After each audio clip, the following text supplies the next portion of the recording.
Okay, timer has run out. Hello, everybody. Welcome to the stream. It is very hot in Amsterdam, just pointing it out. It is very hot also in UK, as far as I understand, right, George? Yes, correct. Can you hear me, by the way? My mic just disconnected. Yeah, I can hear you fine. Good. I Okay. hope everybody can also hear you fine. Cool. Yeah, if you can, then uh, everyone can. Yeah, I just got one of those annoying Streamlab error messages like your mic has been disconnected. But if we're back now, we're back. yeah, my microphone has this little thing that if you touch the cable wrongly, it Right. disconnects also. So I it's think perfect. that's what. Yeah, I think that's what happened. I just like boop, and it said that. So yeah. I get that too. George is Carnism Debunked, in case you haven't read the title. He's an awesome animal rights activist. I'm sure you know him. George, I found out about you from your website, actually, first, not from your YouTube. Oh, interesting. Yeah, because you have this awesome website where you mention all the reasons why, all the reasons to use in in activism, in animal rights activism. And like, when did you make this, by the way? When did you make the website? 2017. So yeah, to be honest, I think I need to look at it more often just to go through it with more of a fine tooth comb, because my opinions on things or the way that I argue things can update at any time. You know, I might look at the odd argument there and think, oh, that needs a bit of an update, or oh, I don't think this is good data anymore, or this isn't relevant anymore. So you might read a lot of arguments on there that maybe aren't as strong as I would argue. I might have a stronger rebuttal to them now than I have, but I try when I can to actually go on there and update an argument and think, this one could be put more succinctly or whatever it is. Oh yeah, that's a good point. Like, I actually still use your website. Like, it's a very good. I agree that maybe some arguments need a bit of updating, but it's still such a good place to look at. Like, even if you just have comments that you want to like just respond, I'm like, just go there, just copy paste there. There you go. They're just so well formulated sometimes. So I'm like, I don't want to think, especially the crop test argument. Like, that's the one that I usually copy paste. It's pretty good, pretty well written. Thanks, man. Yeah, and that was, I think, partly I think I wrote the website for two reasons. So number one is for non-vegans who actually have rebuttals to veganism to actually go to see their argument be rebutted, and to hopefully persuade them to go vegan, hopefully. And then the other reason was for people like us who maybe were coming back home from work on the train and we've had a long ass day in the office, and you know what, we can't be bothered to type out X many paragraphs to some idiot on Facebook saying, you know, crop deaths lower lions though, and you just want to copy and paste something, and that website is there for us people to use. Yeah, that's a good one. I thought it's like a training material, to be honest. I also saw it as training material. It's so good to like just go through it. Like, if you start off doing activism for the first time, you don't really know like what to expect. Maybe you have watched some videos left and right, but then if you have a website like this, that you kind of see all the reasons that they will bring up. So it's just good to go through them, to not necessarily to know what to expect more than anything, not necessarily to like memorize the answers or anything.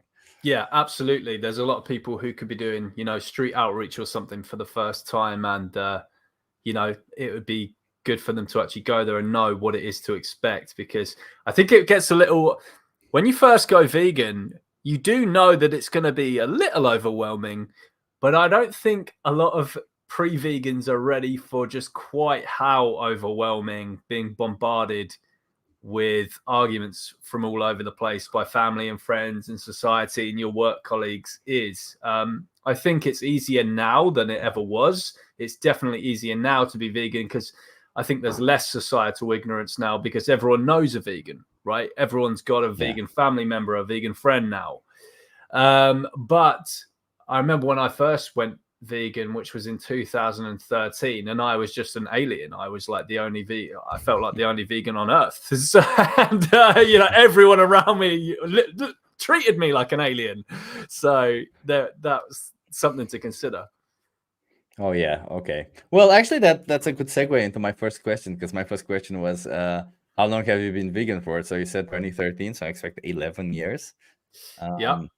What exactly, like, what got you to be vegan? What is the argument that made you go vegan? And which definition of veganism you relate to now, or also at the beginning? I'm curious if it was a different one, because I see like some people kind of relate to a different one, but like, just curious. Yeah. So my story of going vegan is kind of funny. I'm a big fan of the grime artist JME, if you know of him, and he's big in the UK music scene, but he's pretty underground as far as like popular music goes. He's not like a chart I musician don't or know anything him. like that, right? But I was just scrolling down my Facebook one day, and I followed his Facebook page, and he just posted Gary Yourofsky's speech. It was in late 2012, and he just wrote, "Watch it, ... the whole thing." And I didn't know what it was. It was just this thing just appeared on my timeline from JME saying the greatest speech you'll ever hear. And I clicked on it, and it just completely, opened my eyes, blew my whole world apart. So then over the next few months, I just got looking into that. I was very much inspired by the speech, and I got looking into going vegan. I watched the documentaries, like Forks Over Knives, the retro vegan documentary shit. This is, before we had What the Hell for Game Changers. It was Forks Over Knives was the one. So yeah, I got looking into all that kind of stuff, and yeah, I made the switch in January 2013. And as for the definition, yeah, I think the first vegan of definition I ever adhered to, ever heard, was just the Vegan Society one. So, a rejection of animal exploitation as far as is practicable and possible. So that was the definition I always just saw it as, really. Oh, that's cool. That's cool. Was it because you saw Gary's speech? Then I imagine that for you it was more of a logical decision, not an emotional one. Well, how do we even define both of those? Because Yeah. it's tough, isn't it? I mean, it's a bit Yeah. of both. I mean, Yeah. I think both work with the other. I think in order to be logical, you have to have some kind of emotion. You have to actually care.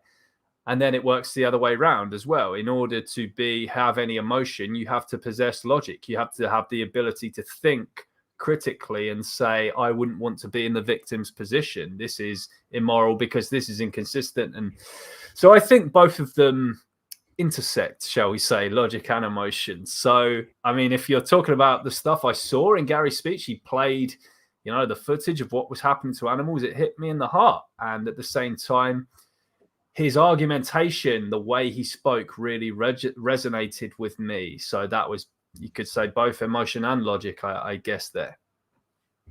Oh, that's kind of cool. Yeah, I guess like it kind of takes emotion to trigger you to like raise something within you, and logic to change, right, or something like that. Where like you definitely need both, as you say it. You're right. You're right. Yeah, I think so. Okay. Did you ever find it hard to be vegan? I didn't at all. The only things I ever found hard was dealing with people. And Yeah. okay, I will give, yeah, and you know what, I will fall on my sword for one thing to do with the shopping, and that's alcohol. Because I like beer, I like wine, and that is a pain in the ass, being at pubs and bars and stuff and having to whip out Barnivore or something like that. But that was as far as buying stuff is concerned, alcohol is the only tough one. Just being in a pub or a bar. But as far as like shopping and stuff, honestly I find it gobsmacking that anyone could find it being hard to know what to buy as a vegan in a supermarket, or what to have for dinner tonight, especially as you can just veganize literally every meal there is. Like, I'm not some kind of genius or something. Like, I can, like, since 2013, this is before we had Chat GPT. Both of you and I have been vegan, and we didn't need stuff like Chat GPT to know how to make a lasagna or whatever it is vegan. All the stuff is just there. I mean, I was veganizing recipes before even being vegan, to be honest. So like, Right. yeah, like I don't see why people are complaining about it. It's not that hard. It's And there's so much stuff we eat that's accidentally vegan anyway. Like I remember, like before I was vegan, I was eating like peanut butter sandwiches and a packet of crisps at work. Like I was eating vegan. I was taking in vegan lunch boxes before I even knew what veganism was. Like, you know. yeah. I see what you mean. I saw an impressive comment here. I got it. Highlight that says, I went vegan on September 2nd, 1989. Oh, month first. I'm sorry. No, February 9th, 1989. Exactly 9 months before the Berlin Wall fell. Damn, that's impressive. Wow, that's proper retro veganism there. I was born in 1989, by the way, so that's cool. Okay. I was gonna ask you how old you are. Okay, I'm 87, so I'm older. You need to listen to me, man. When That's true. You have the wisdom. Yeah, I do. You know, actually, I was with a friend today, and whenever we meet, we try to. Actually, I have like a couple of friends. Whenever we meet, we do philosophy and we discuss philosophy and stuff like that. And one of the conversations was about wisdom, and we kind of defined wisdom as intelligence times time. So Right. but it's not necessarily the current intelligence, right? So you kind of have to add up, because maybe you become more intelligent on time or something. Yeah, the other thing is with if you take the time into account, though, with the wisdom,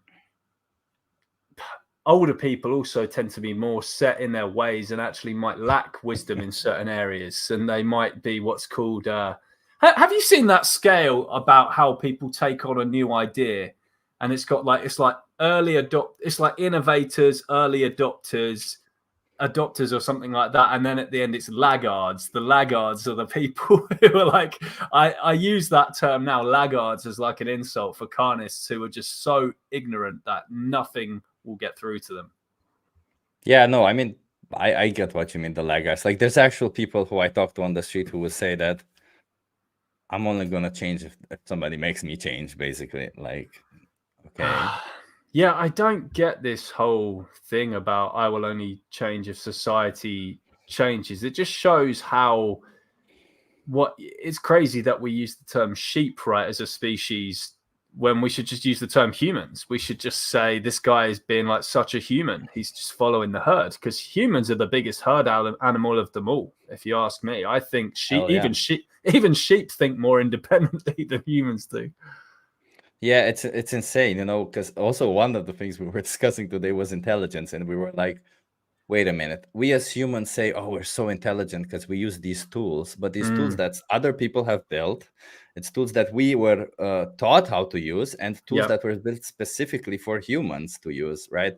Because like, I don't think, honestly, I don't think humans are that intelligent, to be honest. I think like we're not that much more intelligent than any animals. I just think we have had a couple of really intelligent people throughout history that kind of elevated our whole society. And then, well, we just take it for granted and think, oh, we're intelligent.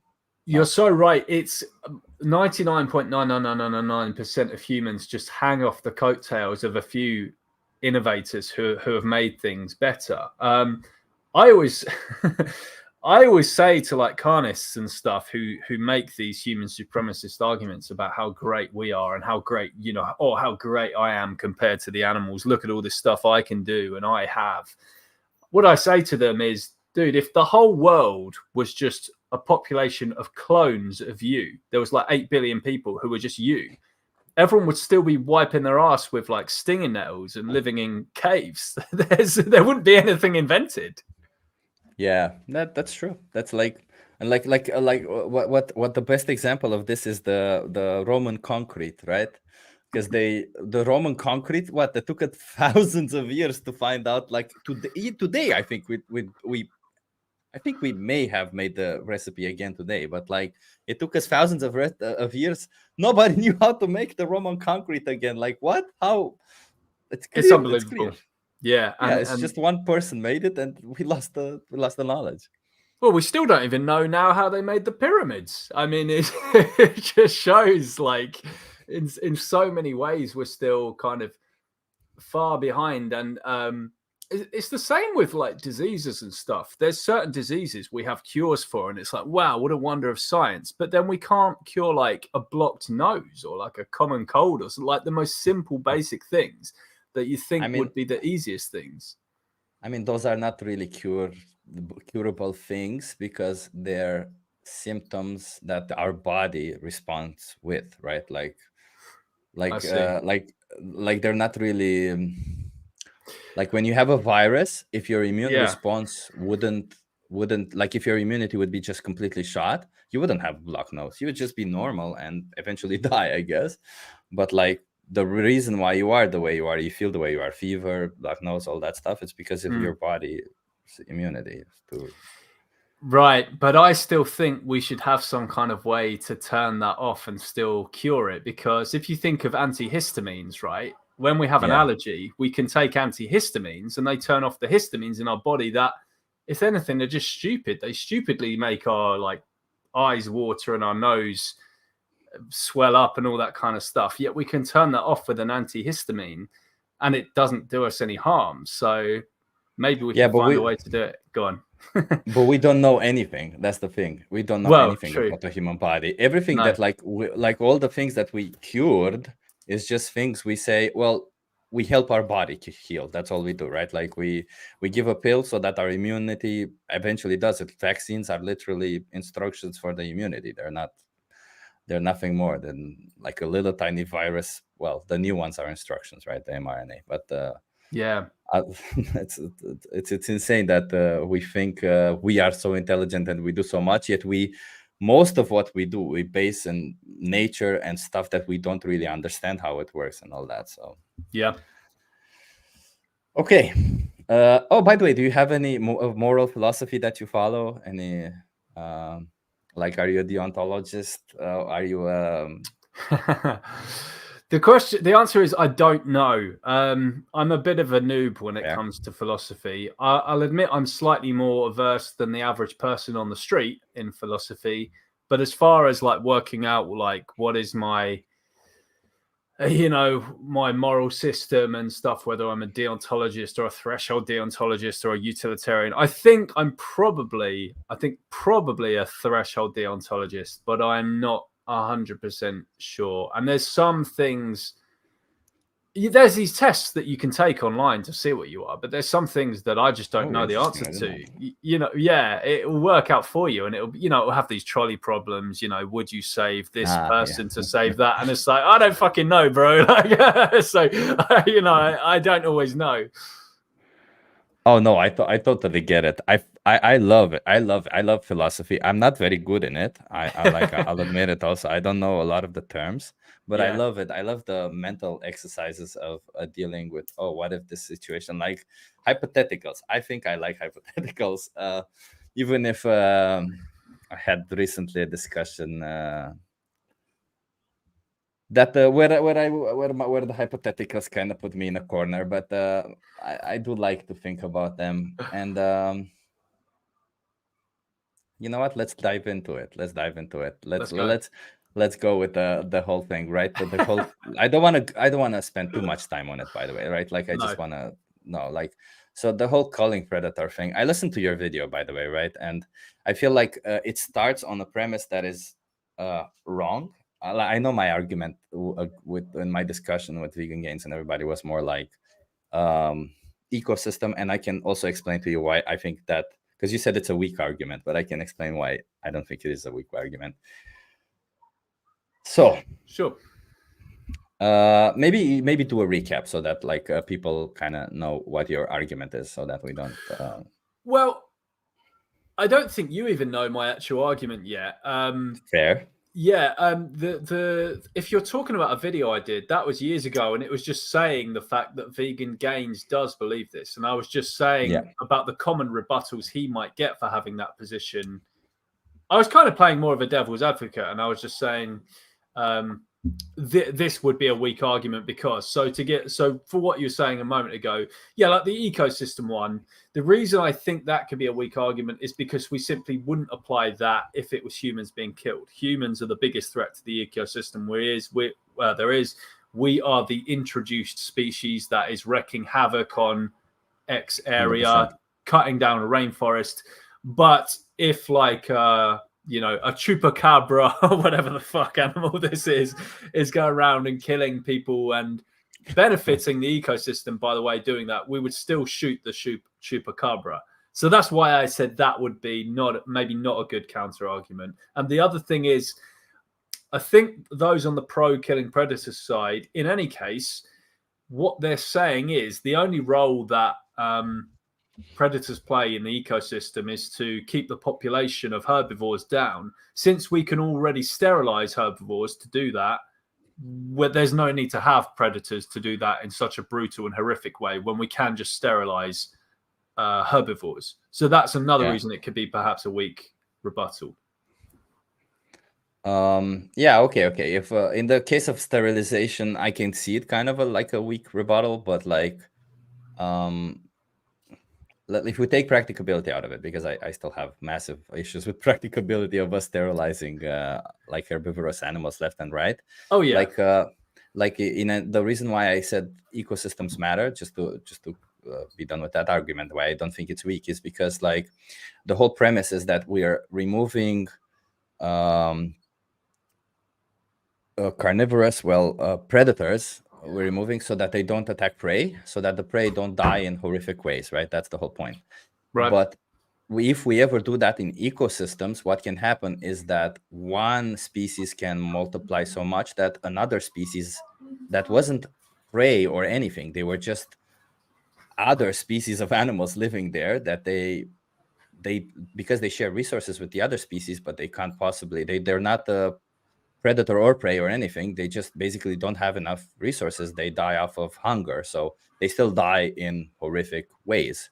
And to make such a calculation where you could say, well, it doesn't really impact the ecosystem, is an insane calculation to be made of. And the more I looked into, I think like even one carnivorous, I thought that one, because that was at the end of the discussion that I had with these people, was one carnivorous animal, surely you can say it's okay to do that to one. And the more I look into it, even one can have a large impact, because one carnivorous animal actually does a lot of things in the ecosystem. So it's hard to say, right? It's like, I understand the perspective that maybe we should do something about those killings. Like, I get that, like, those are not nice.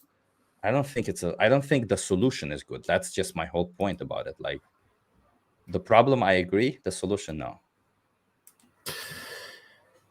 Yeah. Do you want to hear my position on this whole thing overall? Let's do it.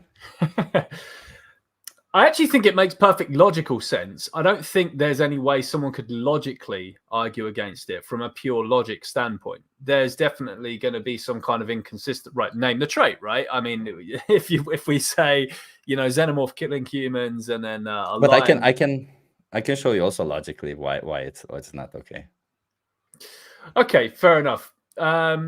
From my standpoint, what I was going to say is I don't think there is a logical actual counter argument to it, but it just results in insane bullet bites that I don't think I'd be willing to take if we apply it also in the human context. Like, so my analogy here would be, let's say, do you know what's meant by the term the perfect murder? Do you know what that means? I guess one that you can get away with, right? Right.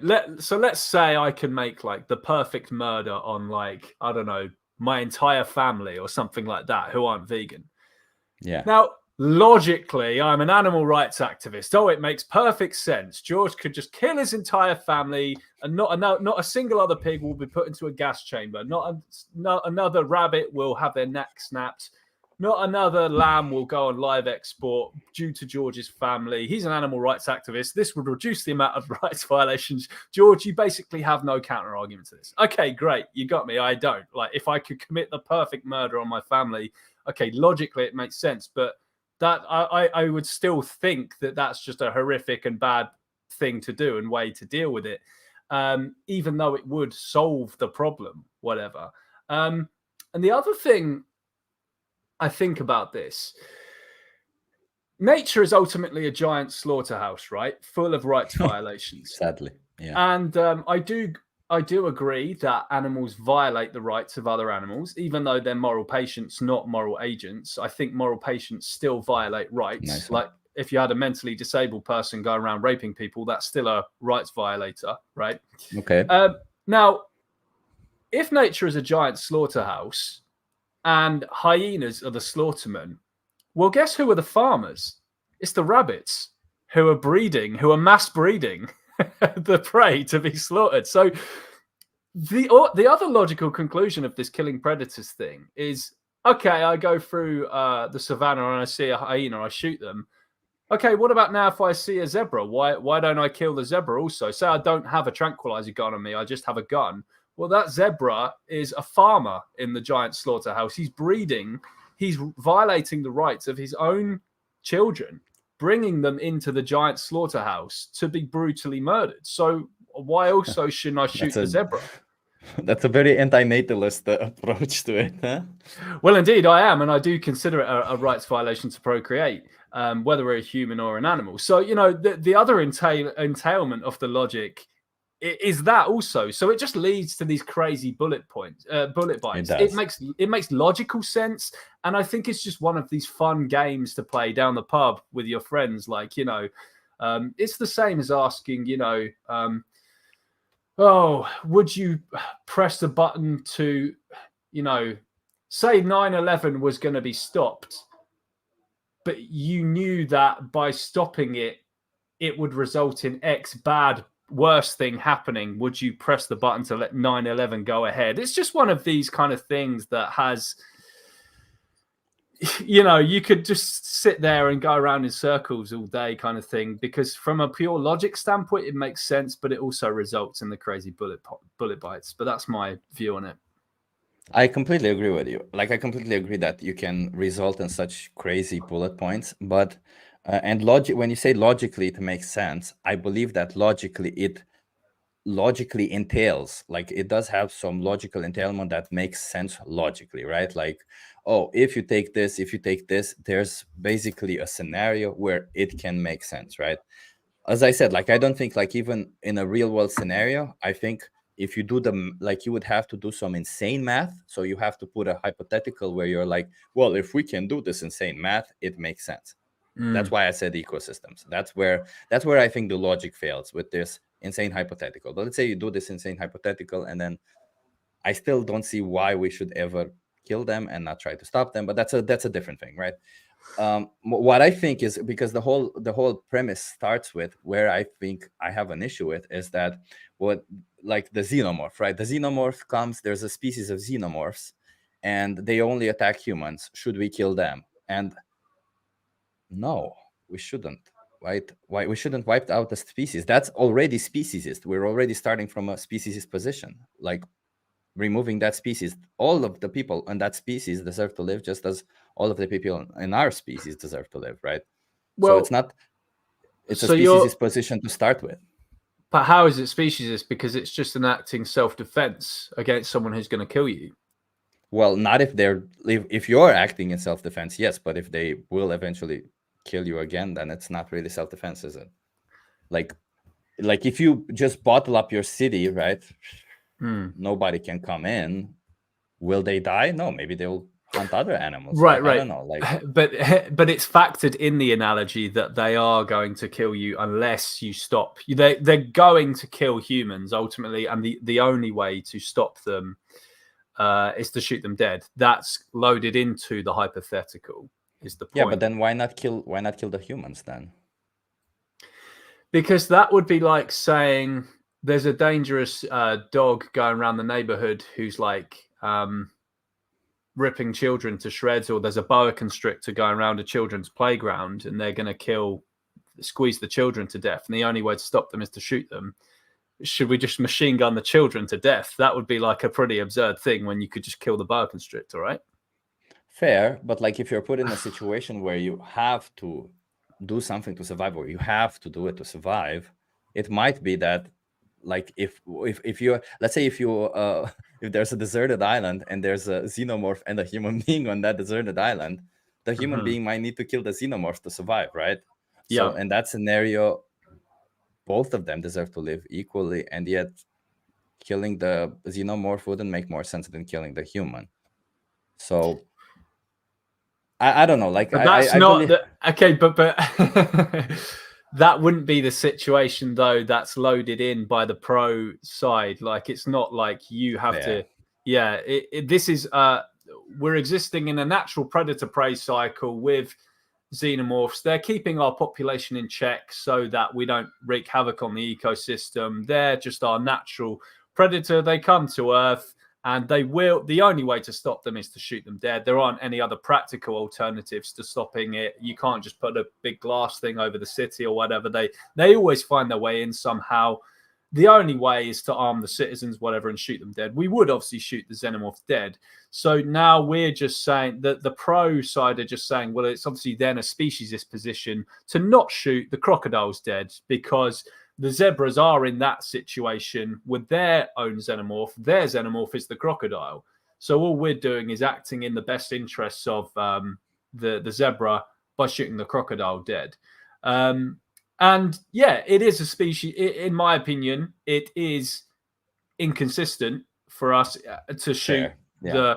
the xenomorph dead, but not the crocodile. But at the same time, it's an inconsistency that I just kind of accept as one of these crazy little things in the world. In the same way, it would be inconsistent that I would shoot a serial killer going around who would murder a load of humans, but I wouldn't commit the perfect murder on my own family, even though they kill animals. So it's just one of these kind of things that there's no real good answer to, I guess. That's true. And also, I feel like, what was I gonna say? Oh, I forgot my point. But yeah, you're right. It's one of those things that it's easy to become inconsistent. I guess Yeah. my whole point is like, oh, I'm a deontologist, so I don't think prematurely killing anybody is fair. So I wouldn't ever apply a like utilitarian calculation to it. So if somebody attacks me, sure, I'll defend myself. But if I see a person attacking another person, or if I see two people fighting, then theoretically both of them deserve to live equally, right? I don't know what the premise is there. I don't know who is to blame. So me interfering just doesn't seem like fair, right? Because I don't know what the situation is. I can't be. And who says that I should even be the judge of that? Like who is to say morally that I deserve to be the judge of that and decide who deserves to live and who deserves to die in a situation like that, right? So when it comes to animals, why would I do the same thing? Well, I think you do, though, make such judgments in real life. Like when a school shooter goes into a school, you would say the police should shoot the school shooter dead and not just let them run rampant and kill all the kids, kind of thing. You wouldn't say in that situation, who would I be to say that, Eric Klebold and Harris, those were the Columbine shooters, right? I forget the full names, but who would I be to judge and say like we would just shoot them dead? So I don't know. Yeah, I know what you mean. Like you can go. Like I also can say, like, well, if the shooter doesn't know what they're doing, if they've been brainwashed, then I don't know if they deserve to die, also, right? Like, well, they're just a victim of circumstance. Sure, that would just be though semantics over use of the term deserve. So yeah, in that case, the shooter doesn't deserve to die because in that case they're not really a moral agent at that point. But do they need to die? Yeah, they need to die in order to save the people they're murdering. If like when that Vincent Lee guy murdered that was it McLean, the victim's name on that bus in Canada, the Greyhound bus incident. Now, I have no clue what you're talking about, by the way. Yeah. Okay. Let me tell you about this story. So, in about 2009, 10, 11, this dude, I think his name was Tim McLean, was riding the back of a bus in Canada. And this dude sat next to him, Vincent Lee, I think the murderer's name was, just started hearing voices in his head saying, the guy sat next to you is an alien. The guy sat next to you is an alien. You need to kill him. Like he was a schizophrenic. And he just stabbed this Tim McLean in the throat, killed him, and decapitated him, started dismembering him and eating his body parts. And the whole bus just ran off the bus. The driver locked the bus up, and a SWAT team was on the scene soon enough to take Vincent Lee off the bus and arrest him. Now, Vincent Lee, now he's in his prison and he's taken his medicine and he's extremely sorry about what he did. He said, he said, I didn't, I thought he was an alien. I was hearing voices in my head. I'm taking my medicine now. I will never, ever forget that day. I'm horrified by what I did, by my actions. Now, saying he would deserve to die if the police shot him while he did that. Yeah, maybe not deserve, but if the police needed to shoot him, say they got there in time, which they didn't, obviously, because it was just on the middle of the motorway. But say they did get there in time and he was still stabbing Tim McLean in the neck. Well, of course, the police would need to shoot him in the head to stop him, if that's the only way to stop him before he manages to plunge the knife down again. So it's just one of those things, I guess. And the pro killing predators side will argue the same case with the killing predators. It's not that the lion deserves to die. They don't understand that what they're doing is wrong, and it's something they need to do to survive. But it's a tragedy of circumstance that they have to be killed. I see. Yeah. Okay. Yeah. Okay. Yeah. It's just as you said, this argument, it's an interesting argument. Like, it brings me time and time again. It's an interesting, but I don't want to give it too much time. Honestly, I don't want to give this argument too much time. It's not. It's because the other reason we don't want to give it too much time is that none of the people who are kind of aggressively debate arguing people of this and on Discord and, trying to wreck this person over this and humiliate this person over that, which is the toxic environment I'm seeing in these servers where this is going around. Yeah.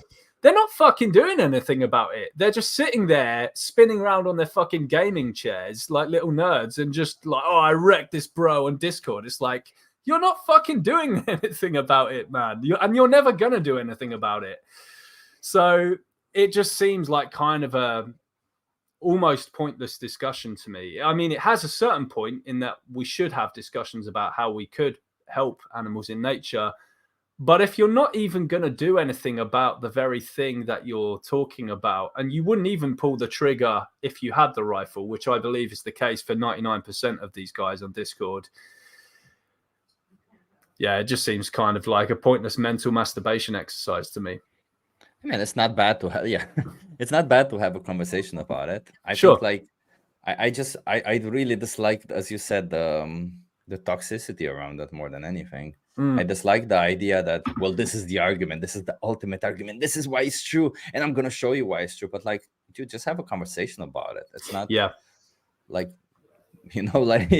like, okay, like, that's the problem. Is that the only solution? Okay, that's a solution that makes sense logically, but if it makes sense logically in a certain context, but, like, if you take practicability into consideration, if you look into all of it, it's like, it's not really that bulletproof. It's not a bulletproof argument. It's not like only the only logical thing about it is, I think, like, speciesism, right? Like, you don't want to be a speciesist, so then you should do it, right? That's all it is. But I actually think it is a logically bulletproof argument. I think they've thought of every little counterpoint and blah blah blah, and it is just an inconsistent position to not kill predators, right? But it's just the same. It just leads to the same thing. It would lead to an Inuit genocide, for example. It would lead to me flying in a helicopter over the North Pole, and if there's an Inuit family walking on their way to a seal hunt, just putting a machine gun out the window and going until I see, like, every Inuit that's there. Like, it's like, okay, it logically makes sense, whatever, but it's just, is it something that we should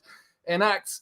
I don't know. I think there's a difference between worshipping at the altar of pure logic and actually having a hunch that maybe deep down this is just like, it just doesn't. I know they'll say it's an appeal to emotion, but there are certain things that just don't feel right to do, and these people wouldn't do themselves anyway. Would they commit an Inuit genocide? No. And why shouldn't we kill all the humans, all the carnivores, right? I've heard that they do have a consistent position on this. They basically said that this would be acceptable to do if there was no practical issues surrounding it. Like ending up in jail and the fact that we need, like, to society to function in various ways and all this kind of stuff. But I think Gaines has a pretty consistent position on it. He said he would shoot a toddler who, say we have a crystal ball and we know that toddler will grow up to be a hunter and not be vegan, he said yes, he would shoot the toddler. Consistent, not something I'd do. You won't catch me ever blowing a baby's head off with a shotgun. No matter what no matter what they're going to do in future. So yeah, and you see, if you had a crystal ball, that's already that's already a context that is never based in reality. Like that's the thing about reality. That's why I'm a deontologist, by the way, because I think like there's just so much nuance to reality. There's just so much to say left and right that you can't just jump to a conclusion and say it has to be this way, right? Like there are things that you can definitely jump to conclusions, but if you have so many unknowns in this, like so many, like the whole argument is odd predators, which already is weird, because in ecosystems, as I've said, like you can't count top down.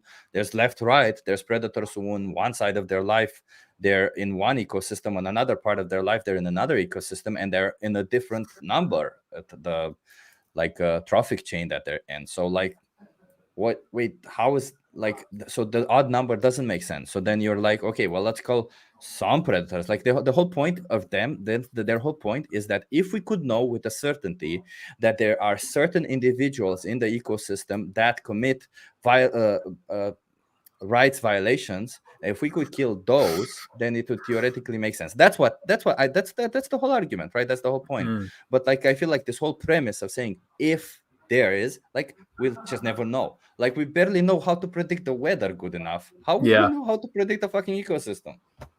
Yeah, and I think David Benatar mentioned this in my podcast with him, because I was putting forward to him a few of the killing predator arguments, and also the stuff about is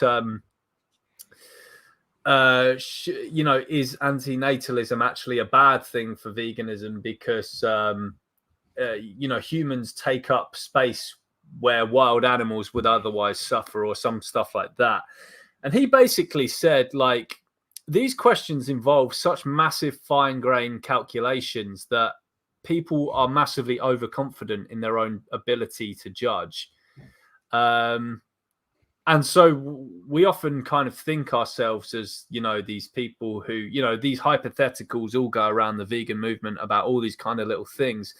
And we're often far too confident in our own abilities. We overestimate our own competence in a lot of these things. And there's a term for it, right? The Dunning-Kruger effect. I think that we're often more confident the more ignorant we are actually on a subject. And I think that could be happening even in some cases with the killing predators thing. 100%. I agree. It is a bit of Dunning-Kruger there. And also like it's an interesting, like you say, like I think like at the end of the day, if you throw in the hypothetical, if you do this exercise, it's a bar trick, right? It's something where you discuss, where you're like, oh, see how complex it is, see how interesting it is, see, ha ha ha. Right. But like, I don't think it's something we should endorse. Like, I don't think, like, that's also my problem with it. Like, okay, well, so let's say you believe it's logically proof and bulletproof in this whole context, but like you can't advocate for it because this context doesn't exist. You post so many hypotheticals out there, and you start on a premise that doesn't really exist. So we can discuss it. It's fun to discuss it, just like we can discuss what would happen if there were no countries anymore in this world. But the reality is that is that going to happen anytime soon? Maybe not. Maybe never. Who knows, right? Like, that's who knows. Okay. And by the way, the Dunning-Kruger effect, what's the interesting about it is that it's kind of like it's like a curve. So, and as you reach, as experts, theoretically experts also suffer less from the Dunning-Kruger effect. So it's kind of fucked up that our mind is like this, because that means that, well, when you don't know anything and you think you know a lot, you're like at the middle. But when you know, then as you gain understanding and know more, you start thinking, well, I don't know anything. And then you have this imposter syndrome. And then as you approach the other side of it, where you become an expert in it, you start gaining confidence, and you're like, well, I think I kind of know some things. So. Yeah, exactly. Uh, okay, but anyway, let's go back to some important stuff. Activism. What is this Let's do it. argument? Let's do it. So I gotta ask you, like, when you did activism the first time, were you nervous? Are you nervous now? How's that going? Yeah, good question. I think it. Oh, by the way, I've got my fan on just now. Is that too loud? Can people hear that? Or I can hear it, but it doesn't bother me. it doesn't bother. Okay, cool. Yeah, I think. Do you know what? I always actually get like a little bit nervous before I do a bit of street outreach. But only because I think that's just totally natural when you're just going to be going out and speaking to members of the public. The truth is, we can get more confident in our outreach and stuff, but I don't think overall the nerves will ever completely fade. I'll tell you one thing though that has made me feel way less nervous with my street outreach recently is the way that we're conducting our demos. Which We the Free group do you volunteer for, Chip, if you do We the Free activism? Or I do We the Free. I'm actually an organizer for We the Free Amsterdam. Amsterdam. And how are you doing the demos? Do you do like TVs or do you do like 3-minute movie challenge? We do the 3-minute movie challenge, and we do it with VRs. Which, speaking of, I should charge the VRs. Yes. Oh well, though you've had a nice reminder. Okay, yeah, that actually makes me less nervous before a day out when it's got the VR kind of stuff, because the bystanders, you get the conversations are so much easier with people who are less defensive, because you hardly get any trolls, I find, when you do the VR thing. When you have the TVs just out in the street like that, just in full view of people walking past, you get so many trolls, you get so many drunks, like aggressive people and stuff. And it makes you more nervous to go out for the outreach, because you think, oh, for God's sake, like, I'm just putting myself in the face of it now. I'm just going to be like met with like abuse and people shouting stuff at me. But I think with the kind of consensual based footage where we have like VR and stuff like that, I think the bystanders, it filters out the kind of trolls, and it makes the bystanders you do speak to kind of more receptive, because it's like, well, I consented to seeing this. You didn't shove it in my face as I walked past, which there's nothing wrong with, by the way. I think people should have slaughterhouse footage shoved in their face. But from a standpoint of actually helping you feel more comfortable, less nervous on outreach, I think the 3-minute movie challenge is a really good way of doing that. Yeah, it's a good way of doing it indeed, but we still get trolls. I think at least once every time there is one person who just sits in VR watching the whole thing, and afterwards, it's normal. It's normal. What do you mean? Give me my prize. It's normal. You said there's a prize. Sometimes I'm like, I'm not gonna give you a prize. I'm just not. That is one flaw of the whole prize-based thing, is that if you do get a twat who's watching the VR and they just don't care, whatever, you have to kind of give them something. Yeah. I'm wondering if, like, maybe as groups we should be more kind of stern about that. Maybe it should be like, get a prize if if you're affected by this or something like that. I don't know. Because yeah, I don't really.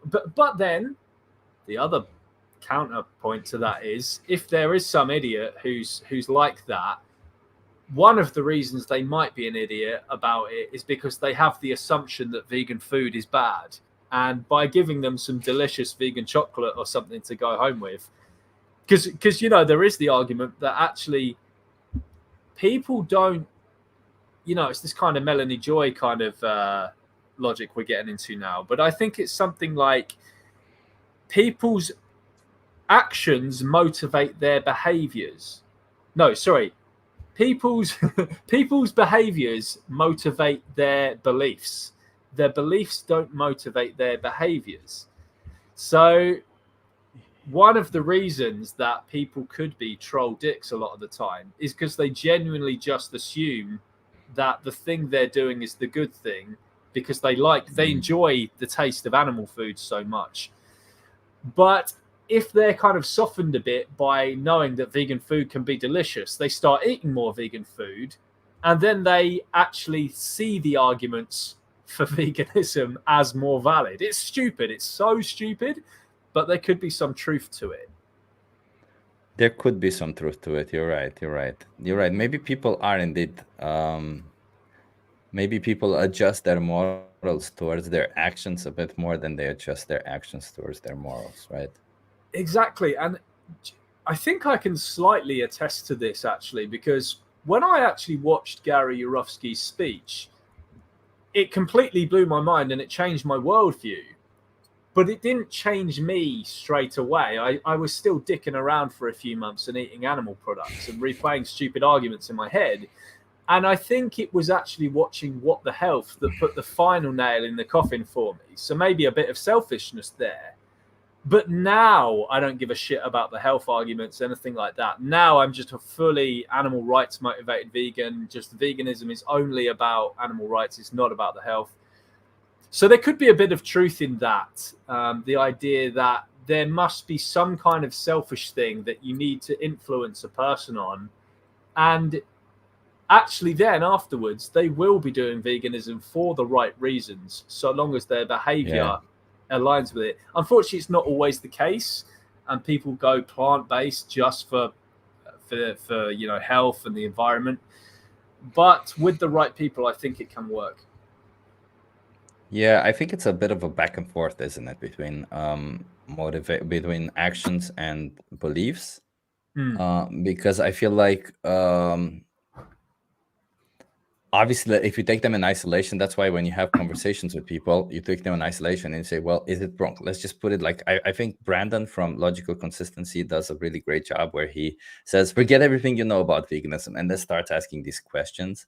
Right. And like you see people actually being on the right side, like logically their beliefs align with veganism, but their actions don't. So I think what happens is that people realize that and then they try to change their beliefs to justify their actions or something. Like it's a little bit of back and forth or coming up with Yeah. scenarios It's where like a vicious circle kind of thing. Like I heard it's I think it's Humane Hancock who puts out this fairly alarming stat. He said that there's a huge number of, like a giant percentage of the public, when asked, said that they would shut down slaughterhouses tomorrow. Now, yeah. like most people eat animal flesh, but according to him, there was a survey that showed most of these people would actually have slaughterhouses shut down when the question was put to them. So it's like as if that needs to be done in order for them to actually then go to the grocery store and all they have to buy is plants. And then once all they have to buy is plants, they now become vegan in their mind. Very strange how human psychology works. Yeah, I feel like it works. I feel like we're like as we started the discussion, we as humans have this emotional side, which honestly I think it's exactly like for the animals. And then we have on top of that this logical side that I again think animals have it too, but I think we just have it way more developed Mm, um, and like with more, I don't know, more bandwidth. Like we can yeah. absorb more information at the same time and kind of play with that whole logical side more. So that's why I think animals can't do the things that we can do, is because they don't have that much bandwidth in their brain. But otherwise, I think their brains are pretty similar to ours. Um, so that kind of, there's a contradiction always, because we have this primitive brain of emotions and this logical side that's kind of something else. And I feel like a lot of the times they contradict each other, and that's when it comes, right? That's what we're doing. We're appealing when we do, at least what I see is that we're removing the we're trying to either appeal to logic, where we're like telling them the logical side of it, or trying to appeal to emotion with the, like with the videos, right? Of the like the cube or the diamond, where we show footage and then we ask them, how did you feel? And then you start going into the logic by starting with the emotions, right? Like, Yeah. but I feel like if people will never understand their emotions, or never understand this relation between logic and emotion, then they may never get to veganism easily, because they just don't understand themselves. So how can they change if they don't understand themselves? I don't know. Yeah. Who knows, man? Yeah, I'm pretty fascinated by human behavior sometimes, but I just think it's, as you said, it's mob mentality, it's herd mentality, nothing Yeah. more. So what makes a conversation good for you? Like, do you publish all the conversations that you when you do outreach? And if not, like, which ones do you choose to publish? Like, what specifically makes a conversation good? Well, most of the outreach content, in fact, all of the outreach content that I've been uploading recently has actually been from Speaker's Corner in London, which is not really how outreach kind of works. So if people are looking at my latest vids on YouTube, that would be a bad example of street outreach. It's very shouty, kind of aggressive, and it's just back and forth, and you're just kind of talking at each other rather than listening to each other. Because that's what Speaker's Corner in London is like. It's a debate space. Yeah, where people go and they go to argue, and it's good for, like, maybe recording it and getting the vegan message out there, because people can look at the videos and be like, wow, these anti-vegan arguments are so idiotic. And I think my videos lately have shown that.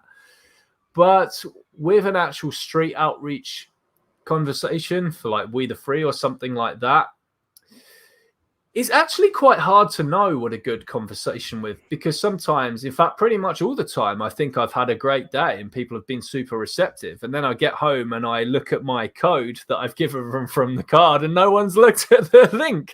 So that's the thing. It's actually hard to judge in conversations, because sometimes the most resistant people will be the ones who change. The biggest anti-vegan could be the one who changes. And then the person who's super receptive there at the demo, and like, wow, this is great, you've changed my life and stuff. And then they just go away and forget about it. So it's too hard to judge. Humans are so unique and hard to understand that we don't really know what makes a good conversation, actually. We don't know what it is. If you're talking about getting the most viral views on, like, a reel or something, I mean, look at the content of someone like Rafaela, how you had on recently. I think her views go so far because of the way she is with people. Like, she's doing the things that we're told specifically not to do, but her content goes viral because people want to watch it. Because she's like, she's telling people right to their face, you're a total hypocrite and shame on you and that kind of stuff. And her conversations get very, very argumentative, very, very fast. But she has notoriety as a result of that, and she's changed a lot of people. A lot of people have gone vegan because of her. She's getting her messages blown up like every day by people saying, thank you, I used to think you were a total bitch, and now I realized that you were right. So I don't know what makes a good conversation anymore. To be honest, it could just be fully dependent in many cases on the person. Is the person open to the message or not? And maybe you might be a dick to them on the day, or maybe you'll be really nice to them on the day and they'll be a dick. Or it could be a very good conversation on both sides, or it could be a very dull conversation on both sides. So to cut a long story short, I don't know these days what makes a good conversation. I'm also debating with myself a lot these days what makes a good conversation, because, and I don't just mean like in like video conversations, right? Like, obviously video conversations make it a bit more complicated, and you're kind of right that maybe having more views means more for a video conversation. Yeah. But like a conversation that you have on the street, I don't know. Like, I tend to think that maybe they do need to get a bit triggered. Maybe something does need to, I don't know, maybe something needs to change within them. I'm not sure. Like obviously, if they're going to be super willing, as you said, like I have seen that where people are super willing, and then you go home, you look at the code and nobody looked, and then you look the next day and nobody looked, and I'm like, what's happening? Are just people agreeing with you to move on, or don't they actually care? Like, do you have to trigger something within them? Like that's I don't understand this behavior. Like, what is it that would get them? Do you know what? I think you're right, actually. I think there is a big part of it where people are just kind of nodding along, and they don't want to feel judged, and they just want to end the conversation as soon as possible. And they want you to go away, give them a pat on the back, and maybe even deceive you into thinking that they're going to change, which is sad, because you meet so many people who you assume are really, really nice, and then maybe they're just good actors. Maybe they're just playing you like a fool, and they are just a very good actor. And you know what? I think we're all kind of guilty of this. Let me give you an example. I know that me buying plastic is bad, but I can't see myself being zero waste because I don't have an excuse. I don't have an excuse not to be zero waste, right? I still, but if I was to go along a street and there was a zero waste like outreach group or something, would I like to say to that person after they've shown me the horrible footage of like some seagulls, like with a thing around their neck, like the ring things around their neck and everything, would I like to be the bastard who then says to them, oh yeah, well, I'm still going to buy that shit? No, of course I wouldn't. So I'd probably would be the person who's like, well, hopefully I'd be honest and I'd just be like, damn, you've got me, and maybe I should start looking into this, or maybe I'm just a massive hypocrite or whatever. But there's also maybe Liar George could come out that day if I'm in a rush and I want to go somewhere and I don't want an argument. Maybe Liar George could come out and say, you guys are right. I'm going to change. From now on, I'm zero waste. Give me a card. I'll go home and I'll look into it. And then I get home and I buy a bottle of Coke Zero or whatever the hell it is. So I think we're all kind of guilty of this, even if we're, we might not just have to be a non-vegan. It could be anything that we do in our day-to-day lives, whether it's buying like clothing that isn't fair trade or buying plastic, which I'm sure 99% of us watching this do. It is a bit different though, isn't it? Like, I think there is some difference there, right? Like with plastic, I don't know, maybe there's biodegradable plastic, maybe you use the plastic, maybe you don't throw it away, maybe, like, I don't know, like there are ways around it, what I'm saying. But with veganism, there's no way around it, right? There's no way for you to eat animal products without animal exploitation. There's not, but I don't think there's what. But when zero waste people are talking about plastic, they're talking about the plastic that me and you buy that just does fuck up the planet, and there's no way around it. Yeah. So I don't think there is an excuse to buy plastic. I think it is just it's just a thing that's deep rooted in our society, and it's just very, very convenient. And frankly, we can't imagine our life without buying plastic. I don't know how I would go zero waste. I don't know if I have the mental strength to do it. Imagine going to the shop and never being able to buy a bottle of sauce again, like a bottle of ketchup or some ketchup is in a bottle. What do you mean? In the plastic bottle. Oh, some are. So there's also in the bottle, in the glass bottle. Oh, well, is that more common in the Netherlands? Do you have it in the glass bottles mainly in the Netherlands? I don't buy a lot of ketchup, but the one that I buy, yes, it's in a bottle. Oh, in the UK, the ketchup in the glass bottle is very rare. Okay. Yeah, must be like 98% of ketchup on the shelf in the UK is in the plastic. I would assume it's the same here. When I buy the ketchup, I'm a fancy pants. I buy the beetroot ketchup. Oh, listen to this guy, this soy boy. Yeah, I'm fancy that way, but I see your point. You're right. But there are the thing about it, right? Like the plastic issue, like, and I hate to say this because it's different, right? Is that the reality is that, like with veganism, there is some consumer fault. There's also some industry fault, right? Like there shouldn't be so many animals slaughtered in the first place. There just shouldn't be so many animals slaughtered in the first. There shouldn't be so much animal exploitation. Like obviously we oppose all of it, but we can all agree that there shouldn't be so much. Even if there's a lot of demand, there shouldn't be so much offer. Mm-hmm. And I think like with plastic, the scales are the other way around. Like with veganism is, there is some responsibility on the industry, but most of the responsibility is on the consumer. And I do kind of believe it's that way. Whereas with the plastic, it's the other way around, where we have some responsibility, but most of the responsibility is on the industries, because like a lot of the plastic that I buy like strawberries or stuff like that, right? And they come in this container. Yeah. there is absolutely no problem for me to take this container back, do it to the store. They wash it. They have this, like, honestly, I one of my ex-girlfriend's dad was recycling plastic, had a machine, built a machine to recycle plastic, so I kind of know a bit about recycling.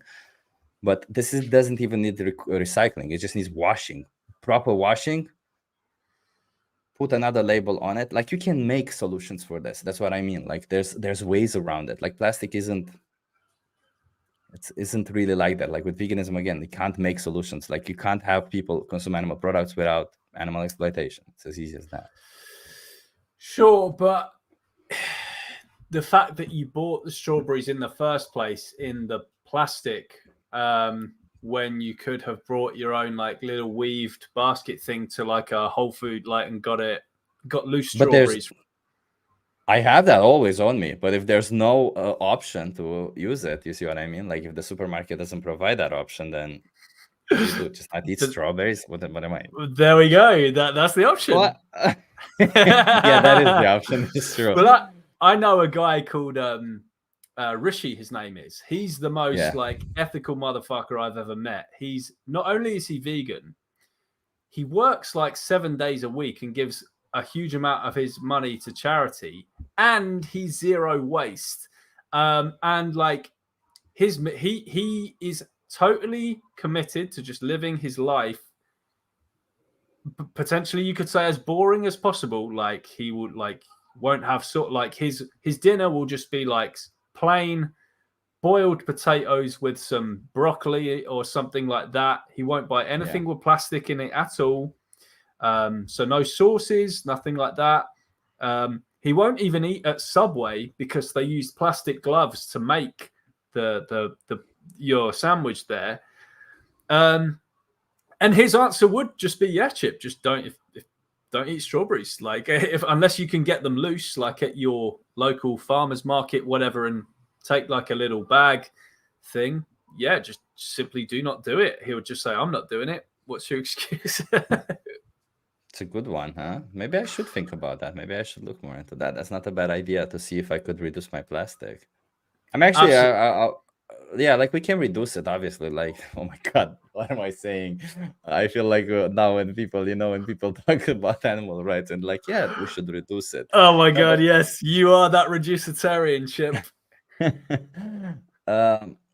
The thing about it is that, like, we can deal with plastic. Like, okay, like, plastic is bad for the environment, but we can deal with it. We can find ways around it. We can deal with it. Again, like, I still think like we can deal with it, even if it's, I don't think plastic is necessarily unethical to buy. I think plastic is maybe unethical to throw away. That's a different thing, right? Like, if you buy plastic, maybe you're responsible for that plastic. You don't need to throw it away. Don't throw away your responsibility of it, right? Like, but where are you saying it goes once? So you keep it, and then what?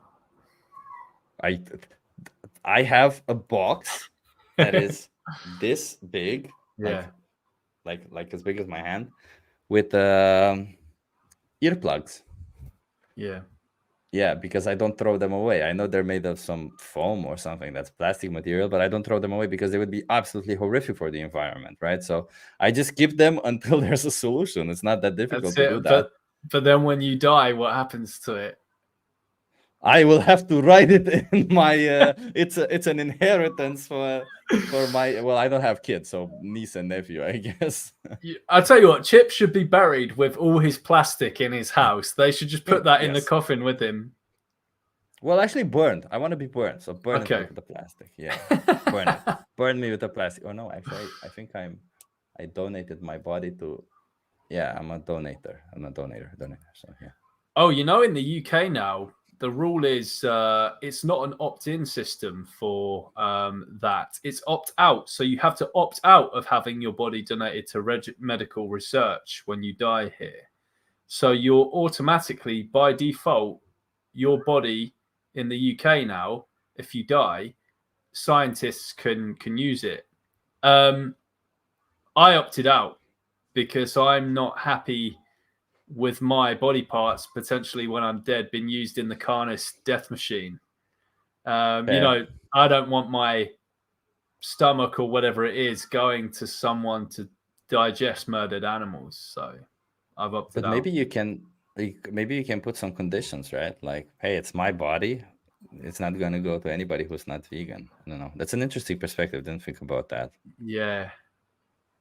Yeah, Oh, maybe I don't think they'd let you be conditional, to be fair, because then that would be too discriminatory. It would be like people saying like, yeah.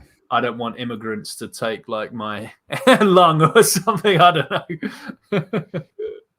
Fair. Yeah. Yeah, okay. I didn't think, oh my God, that you're stop messing with my mind right now. I gotta reconsider now plastic and the fact that I'm a donor. Yeah, thank you for that. That's good. Actually, one of my question was, since we touched upon reductionism, what's your take on reductionism? Like, let's say we make a calculation that says if everybody, the whole worldwide, would reduce it, we would have, I don't know, 10% of the number of animals we do today. Would you ever advocate for reductionism if you knew that would be the case? Like, you would have, instead of one people going vegan per week, you would have, I don't know, every person you talk to would say, I reduce it, and then would get to I don't know, 50% reduction in animals or something like that. I don't know, some numbers, some big numbers. So if that's the only two options in the dichotomy, then and you know, it's just the thought experiment is you either have that world or you have world B. Then obviously I'll choose world A. But I feel that starting off with just reducing as a starting point, just saying like right now in our situation, promote reducitarianism. I don't think it's a good idea because I think that would eventually just plateau. We wouldn't see the end of the animal holocaust by just saying to everyone just reduce. And I think if you promote abolitionism, people will just naturally reduce anyway. There's something called the radical flank effect as well. So when an idea is advocated more radically, people might resort to taking the happy medium anyway when that happy medium is offered. So if I just say I want the end of the animal holocaust, and a reducitarian might be like, no, don't listen to George, whatever. There are some people who wouldn't have listened to that reducitarian in the first place, but because I've said end the animal holocaust, they now see the reducitarian as more reasonable as a result of my existence, because I'm the extremist, I'm the militant guy saying end the animal holocaust. So just the existence of abolitionists in the first place will make people reduce because they think there's a nicer way. There's a softy way to do the thing that these extremist people are advocating. Yeah, I completely agree with you on that one. I wouldn't ever advocate for it. Well, first of all, I don't believe in it. I don't think reductionism is something to advocate for. And as I said, I'm a deontologist, so intent matters to me. I would never actually do that. But I agree with you that it's also important that people, if you advocate for abolition, most people will probably reduce, which is sad, but it kind of does something. Yeah. Well, my own family's an example of this. I've never advocated reducitarianism. None of my family are vegan, but my mum is now the only animal product she'll eat is sea animals, but she doesn't. She is really against dairy. She's really against like eggs and stuff like that. She doesn't eat any land animals. My dad is just like he's eating vegan meals quite a lot. He's nothing near vegan, but he's perfectly happy to eat vegan meals and stuff regularly with my mum, and he stopped shooting as well. Like he used to go shooting and stuff, and he said, no, the boys had an effect on me now and all this kind of stuff. So I've never advocated, mum and dad, maybe just lower your animal product intake or anything like that. But just as a result of them seeing me advocate, they have reduced. So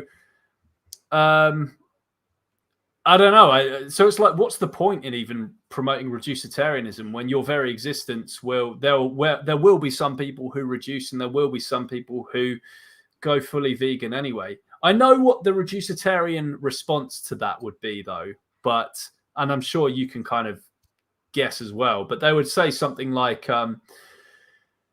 actually, George, if you motivated X people to reduce, more of your family would reduce, and because our actions are motivated by our beliefs are motivated by our behaviors, more of your family would go vegan. There would be vegans in your family if you promoted reducitarianism. I don't know, but I don't know to what extent that is credible, and it seems counterproductive to me. Yeah, same. I agree with you. That's kind of why I asked this question. I'm curious, like, what the exactly what you just said now, because that's what reductionists, that's what they claim, that if you praise reductionism, well, it will become better for the animals in the end. How would you ever know that? Okay. If you could give some advice to a beginner activist starting now, what advice would you give? Good question. Advice for a beginner activist. What is your passion? What is your talent? Whatever that is, turn that into activism. There's so many ways to be active. There's not just one way to be active, and all activism is valid. So if you're good at art, do artivism. If you're good at talking to people, do street outreach. If you are brave and you can break into things and you know how to pick a lock, you know where I'm going with this. So do the stuff that you're good at, do the stuff that you're talented at. And also, it doesn't matter even if you're restricted to like your sofa all day, say you literally can't do anything, say you have like a disability or you have huge social anxiety or something like that, you can be active in 2024. You can do animal rights activism while sitting on the toilet. Like, it's never been easier to be an activist. You can sign petitions from home. You can donate to activists on Patreon who like do direct liberations and stuff like that. You can write letters to your local MP about stuff. You can share posts on social media. Like, there's so much activism that we can do right now with hardly moving a muscle. The only muscle you move is your thumbs, right? You can do everything on your phone now. True. So never let something like a disability or a mental health issue or anything like that, never let that get in the way of fighting for a vegan world. That's a very good one. Yeah, it's like, and like, if somebody, let's say if somebody wanted to go out there, by the way, I agree with you, activism is all styles, right? Like, if somebody wanted specifically to do street activism, like if somebody wanted to go tomorrow and talk to people, but they're nervous or something, like, what advice would you give them? I would say don't jump straight into outreach while you're there. You can take another role while you're there. And when you're at street outreach events, there's always non-speaking roles around. You can be given the camera and you can film. You can set up the VR headsets, or you can stand there with the TV. There are non-speaking roles that you can have an activist event. We've had activists join us before who are deaf. They can't speak with the public unless they know sign language. So you don't have to jump into, and the non-outreach roles are just as important as the outreach roles. If you're doing, I don't know, Anonymous for the Voiceless, and you're standing there with the TV, just being silent with the mask, that's the focal point of the demo. And it's mute. You don't say a word. You stand there still. And that is the most crucial focal point of the demo. So the best thing to do is go to the demo, do the non-speaking role. You'll hear others around you speaking and doing outreach, and you'll eventually, actually, you'll probably want to jump into it. I know a lot of people find this at the first demo. They're like, George, I don't want to do any speaking, and I can't do it or whatever. It's like, oh, cool, just stand here, listen to what I say, whatever. And they find themselves almost wanting to butt in. George, you fucked up on that one. Oh, George, I wanted to say this. You should have told the bystander this. And they'll ultimately want to do outreach anyway after they've listened to me do a conversation and thinking, George, bro, you could have done that. I'd have said this instead. So, but if you don't want to, you don't have to. You can just stay in the non-speaking role. Yeah, that's a good point. I see Axel mention something. The thing that bothers me about public outreach is when other activists tell me to stop talking to people, like, let me cook, please. I've never had that. Have you ever had people telling you to not speak to people? I don't think I Oh, have. you I would maybe he need to. means when in a cube or something. I don't know. I don't know. Yeah, I'd need to know the context of what Axel is saying here, because I don't know why someone would tell him to stop talking to someone unless he's going on too long. But I don't know. Yeah. What's your struggle like during outreach? Like for me, just to put it in context, for me, I struggle that after a couple of conversations or when I meet some people, it's not that they're boring. It's just that I know exactly what they're gonna say, but they say it in such a long text that Yeah. I just stop listening, right? Lose interest or something. So, and I don't want to interrupt them, right? That's the whole thing. So, what's your struggle with activism? Like, I think my struggle would be what we mentioned earlier, actually. It's that I have no idea anymore what's a good conversation and what's been effective. Because when I first also, started, doing street outreach in about 2016, I would come home really like high spirited and think, wow, I changed so many people today. What an amazing day I had. And then as the years went by, I realized that many people just nod their head to end the conversation, or they seem enthusiastic, but they're actually not. And I look at my stats now on my stats, and I see that most people that I talk to don't even go on the link. So my struggle is that's quite demotivating, quite demoralizing. But there is one little thing though that is the shining light at the end of the dark tunnel when it comes to that. Do you know what the sleeper effect is in psychology? I can assume, but I don't know exactly what it is. No. So basically, it's when someone hears a new idea from a person and they're resistant to the idea at first, but over the years, they lose the association with you and the idea that was given to them. And the idea has always been there in their head, just growing and growing and growing.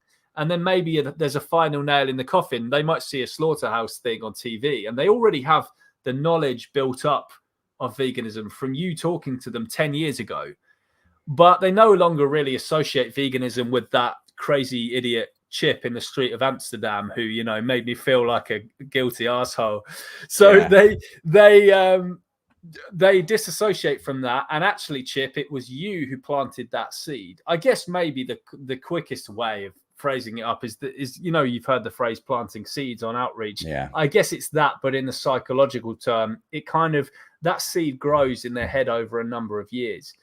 And I think that's very powerful, actually, because when we do street outreach, we always forget that, like, think of most people you've spoken to. You forget probably 80, 90% of the people you've spoken to on street outreach because there's so many over the years, right? But depends, yeah, but I remember their faces sometimes, yes. right. But the more you do it, though, you'll forget most people, Yeah. right? If you look at old event photos, like, how long have you done street outreach now? Not a lot. 7 months, 8 months, Okay. 9 months, something like that. In 5 years' time, look through your old Instagram and Facebook pics, and you won't remember those people that you spoke to. I'm sure. Yeah, that's true. But the funny thing is, they possibly will remember you, because the first time veganism is ever advocated to you, a lot of these people you speak to, it might be the first time they've ever been confronted with the idea of veganism and been, as Paul Bashir would say, held accountable for what they believe. And in 5 years' time, those people would still remember probably you. And depending on how, if you were successful on the day, they would remember you in a very good way, and they might be vegan now. But if it was a bad thing, they might still be attaching you to the idea. But when they do ultimately forget you or disassociate you from the idea, they might even go vegan. Interesting. So it's very powerful just how just how these are all just passing faces on the street to us, aren't they? Everyone we speak to, it's just all in a day's work. They're almost like a client we're speaking to and at a job. But that person might remember, when that person hears the word veganism in their head, even if it's a year later, they might associate you with that. All these passing faces that who to you on the street were just a number, they might see you actually as someone who was an important milestone in their life, even if they haven't changed yet. So street outreach, even though it is demoralizing looking at your numbers on my stats sometimes and seeing, you know, maybe you had an effect on them, and somewhere down the line, something that maybe they'll always remember that conversation. I don't know. Yeah, that's a good one. And can I ask, do you think that it's possible for somebody to turn vegan on the spot? Or is our role always to plant seed? That's a good question. I've never seen it doing street outreach, because I think in person it's going to be very tough. But I know it does happen, because I've literally heard people say, I watched Gary Yourofsky's speech and that was it. I chucked every animal product out of my house and I just went vegan. So yes, it is possible. Yeah, I honestly, I don't know if, like, I believe, like, if somebody watches your videos, yes, it is possible. But like, I think the dynamic that you have on the street, you being a stranger, unless like there's some connection to that person, I don't think it's possible. Like that's why maybe being handsome is good to be an activist when you're handsome, because then people will feel a connection with you. Well, we and wouldn't know about that though. Yeah, I'm muscly though. I'm muscly. People like that shit. You know, I'm like, hello.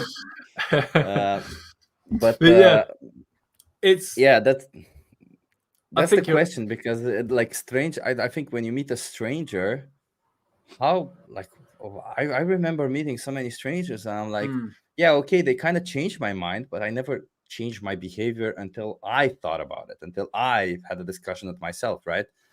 So then, right. Well, that's another Melanie Joy quote, isn't it? People don't believe what they're told; they believe what they say, or something like that. yeah. So it takes them to advocate the vegan position to actually change. You are essentially there as a medium of truth, as a messenger. What they do, this is another thing I want to say to put pressure off of people on outreach, is I think a lot of us go there on the day of the demo thinking that there's pressure on us. I've got to perform well, and like it's my fault if people don't go vegan. All we're doing there is just saying pretty much the obvious, just asking questions, just stating the truth, just saying what they saw on the screen. We're not really the person that changes them. They're the person that changes them. It's not your fault if they don't change. It's only their fault. The ball is in their court. It's not in the activist court. There's certain things we can say to kind of push them in that direction. But ultimately, I could be the shittest outreacher in the world. But if they've seen the footage and it's really affected them, and they say that the things to themselves about it, why am I funding this? Like, this is animal abuse. I don't want to be responsible for this. There's not really much I'm going to do about it. Me just being there and saying, what did you think of the footage? And it works in the reverse. If someone watches that and just wasn't bothered by it, I could come up with the most elaborate Gary Yourofsky style truth bomb speech in the world. But if they don't care and they're not saying to themselves, I'm complicit. If I buy this, I feel guilty. Again, me saying all the best stuff in the world isn't going to do anything. Yeah, and that's I think one of the biggest roles we have, right? It's to, because I think that's what gets people. It's not just we provide information, which we do, but we somehow have to provide this information where we get them to also think about it later, right? Like we don't just, like if somebody comes and talks to me about plastic in front of the store, I might already know a lot of it, right? Like just like people know a lot about animal being exploited or the industry being horrible already. So maybe our role isn't necessarily to, like, informing. Sure, we should inform, but it's more than anything is to get them to think. It's more than anything is to get you to go home and think. That's it. Like, you have a conversation with me right now, and I have to trigger you somehow to start thinking about it. But like, for the life of me, I don't know how to do that. I don't know. Do you know one thing that I thought of that could be a drawback maybe to outreach is that I don't think people like being told what to do, or even like the idea Yeah. that a person changed them. I think people like being convinced by the idea that I did this myself. And that's why I think most people have changed, not due to street outreach when you ask them, but because they saw something. But they don't really associate that with, I don't know, Joaquin Phoenix. If you watch Earthlings, it's not like Joaquin Phoenix told me to do that and I'm vegan thanks to Joaquin Phoenix. It's more like I saw this documentary and I said no more. When there's street outreach, I think most humans are quite stubborn. And let's say even, Chip, that I was open to the message and I'm non-vegan and I come across your demo in Amsterdam and you advocate it in exactly the right way. Is there even a slight bit of shame in being associated that, like, yeah, this guy was right, but I don't really like the fact that he was the one who put it to me, and who is this random dude in a fucking black vest wearing his headphones on the street, Chip, whatever his name is, who said this stuff? Like, yeah, he was right, but at the same time, I'm my own person. Why should I listen to this guy? That could be a potential drawback of street outreach, is that us just being there puts that annoying ass human thing in the way, because we don't like being told what to do as humans, and we don't like we're also kind of like embarrassed at the idea that we got a person specifically influenced our ideas rather than we thought of this ourselves. We hate to be the guy that got told by someone else a piece of advice that changed our life. We kind of like to be the one who thought this all up. That's such a good what you just did now. Your thought experiment was so good, and you're right. We don't like it. I don't like. Obviously, I became vegan because I watched the Joey's video, but I don't say Joey made me vegan. Or sometimes I do, but like, I mostly say like because I watched the video, something connected in my head. Right? It's me who does the change. It's interesting. There's a stubbornness there that we have as humans, and I don't know. There must be some kind of evolutionary reason for it. I don't know why it is. It could be to do with something to do with maybe taking negative influences. Yeah. You don't. Why would you trust a stranger, right? Like, you don't know, and maybe that's what it is. Maybe it's an evolutionary trait that we're not meant to trust things from an outside of the tribe. Maybe if it's your friend who tells you this, or your family member, maybe we resonate with it more. But when it's kind of a stranger, maybe I don't know. But you see, also that's the thing about it, isn't it? That's the weirdest thing about it, because that's kind of how I would see, evolutionary speaking, to be the case. But then when you talk to friends, when you talk to family, when you talk to everybody, it's what the fuck? Like, it feels like the conversations you have with strangers are monumentally better than this. And You're right. I think maybe with friends, it becomes something like, well, you're not better than me or something. Well, they're like competing. Yeah, in fact, you're right. I should actually take back what I said a moment ago. It's actually worse in many cases with friends and family. And I've seen this because I've got mates who are non-vegan, but who have only kind of now admitted that I'm right. I've been advocating veganism for years, but they only recently came across Joey Carbstrong's content on YouTube. And, like my mate Sparky, he texted me like a year ago, and he was like, mate, can you tell me what the best alternatives are for, like beef burgers and sausages and stuff in the shops? And I was like, that's weird. Why is Sparky texting me this? He's not going vegan. And he never will go vegan. But this was just crazy that he even texted me this. I was like, oh, that's interesting. Yeah, get these. Why do you want to know? And he's like, I've been watching Joey Carbstrong's videos lately, and to be honest, mate, they've had an effect on me. I'm definitely gonna like cut a lot down on the meat that I eat and stuff like that. But I'm thinking to myself, but I've been fucking advocating this for fucking years, and it takes a Joey Carbstrong. But it's like, you didn't want it to be me who fucking told you, did you? You didn't want me to be the fucker who made you change your behavior in any way. Yeah, I know what you mean. It's I don't know. Maybe it's an ego thing, right? Maybe it's. Oh, by the way, wait. I got a donation here. Thank you so much, Wolf. Trust the golden teacher might teach you some. Yeah, golden teacher. And also we had a good question. This one. Do you think we should stop talking to people in the street and just hand out leaflets and cards? The answer for me is no, because vegan outreach has always been done like that before we had the kind of standing in the TV street outreach kind of stuff popularized. And no one really took any notice of it. Leaflets people just tend to throw away. I've never met someone who said, I went vegan because of a leaflet that was handed to me in 1993.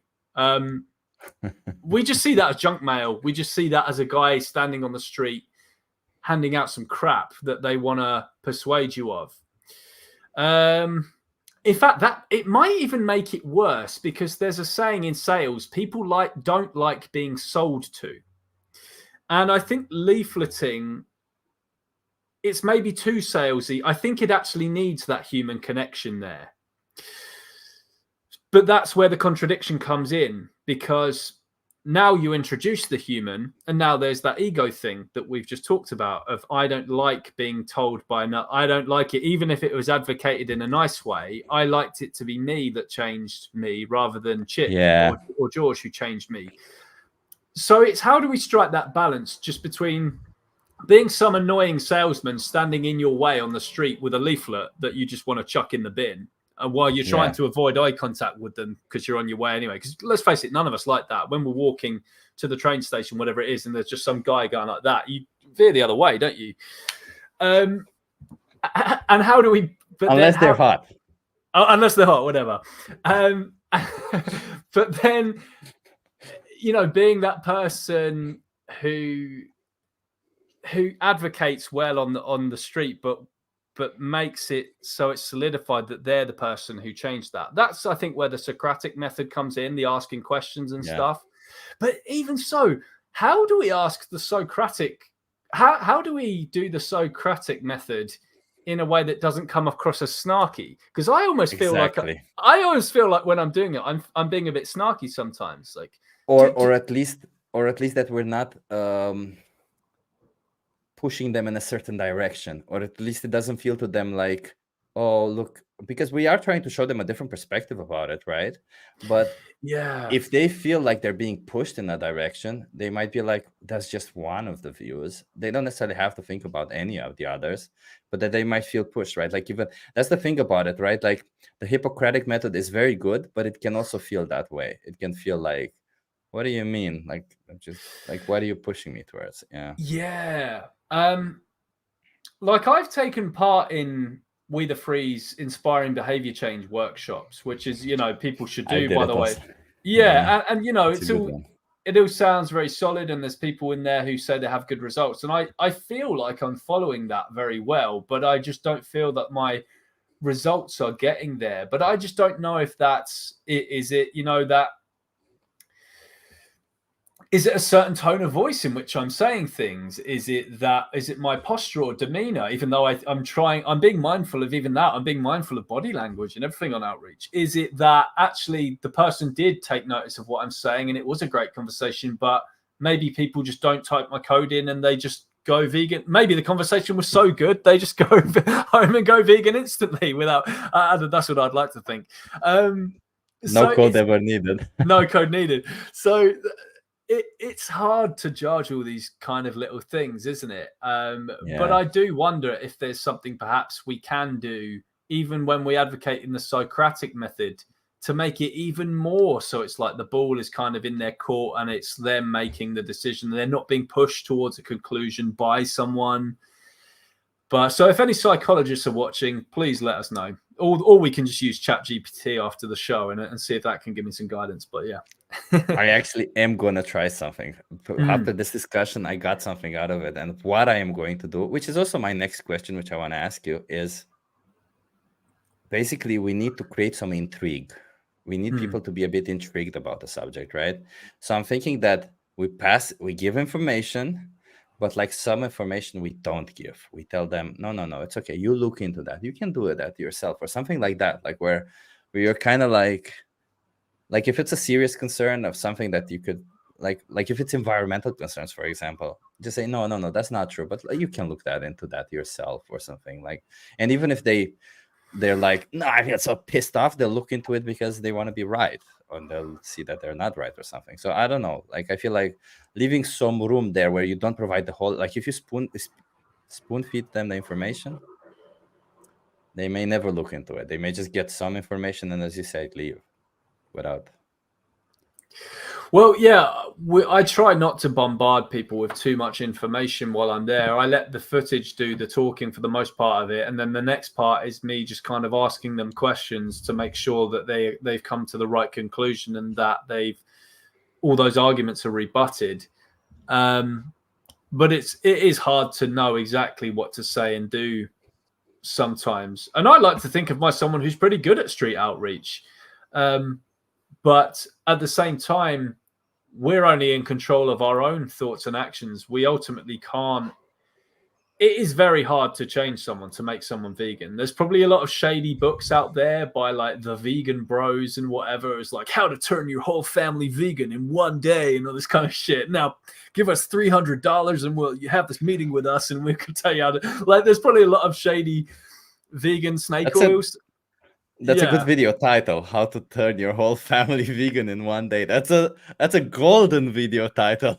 Well, it is, but yeah, unfortunately, no such method even exists because that's just not, unless your family just is by accident of birth like that, there's no way of doing that. You're totally, it would be like, imagine if me or you, Chip, had like a Muslim cousin and they thought there'd be a way to turn the whole family Muslim in one day. Like, it would just be, well, it wouldn't, there's nothing a Muslim could say to me to make me Muslim. So we have to kind of apply the same to veganism. Like, there's not always just some surefire method that you can do. Some people will just take the message or they just don't care. I completely agree. And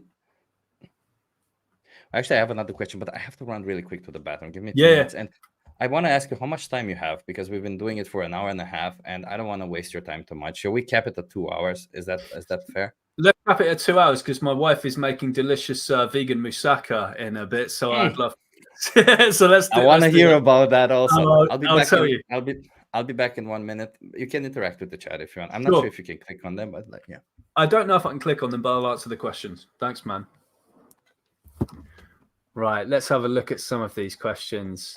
Shady Book says Linda does stuff. Well, yeah, I don't know if you knew of that, the vegan bros, but they were kind of, although I think they've fallen out now, but they were charging like $300, $400 to have like a meeting with them to like tell you how to make your family vegan or something like that for like a 1 hour lunch. Thanks, Haz. I appreciate that comment. Haz says, George, don't underestimate yourself. You are a powerful force. No code needed. Yeah, thank you so much, Haz. As I say, though, it's hard to gauge how effective that I am. But yeah, I'm doing my best.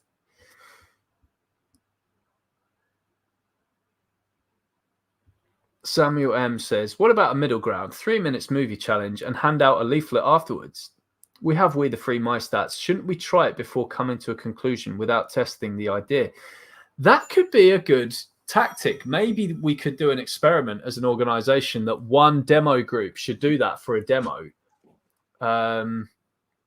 Yeah, have them watch the VR and then just give them a leaflet afterwards and just send them on their way and see what happens.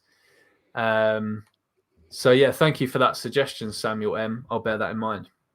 Sorry, Chip, carry on. Nice. So my next question would have been based on what we discussed before is, when should we stop the conversation? That's something I'm struggling with lately. I'm struggling and thinking more and more about it. Like, I feel like obviously, I realize, like, because I keep trying. I don't know. I don't think like I'm necessarily a good activist. I feel like I'm doing a good job because I'm trying a lot of things. But I feel like I keep trying, and that this is one thing that I don't know what to do, when to stop, right? Like, if we if we need to raise some intrigue, then that obviously means we need to stop faster than they say that we need to stop, right? So maybe the conversation should end on our side always, not on their side, because if it ends on their side, maybe they're already consumed by it or something. Like, I don't know. Like, what do you think? When should the conversation end? Well, I always stop the conversation. Well, first, I'm looking at their body language. If their feet are pointing away from you and their eyes are kind of darting to the side often like that, that's a surefire sign that the person kind of just thinks you're a bit boring and wants to get away. And I think that I'm doing the animals a disservice if I keep them there to nag on at them, even if I'm just asking questions. If their feet are pointing away from me and they're kind of just looking over my shoulder like that, I try to hand them a card quickly and say, all the information is on that card. Thank you so much for talking to me today. So they go away not thinking that I'm that annoying guy and actually think that, that guy was actually doing a good job or something. Yeah. And will maybe make them more likely to look at the card, but I don't know what the data is on that. If the person's feet are actually pointing towards me and they've got open body language and it's a good conversation and it seems that they're engaged in talking to me, the best way to end the conversation is, I think, with an accountability question. Simply asking, so, now that you've acknowledged all this and we've had this conversation, what do you intend to do about this? And then once they've, that way you can also gauge what it is that the person has concluded. Because if we don't want them going away saying, I'm going to reduce my meat intake, we want them going away knowing that veganism is the moral baseline, right? So that's where that comes in. And then you can hand them a card once that's been sorted. So when you ask people that at the end of the conversation, what do you intend to do about this? I think most people tend to say eat less meat, right? Or think about it.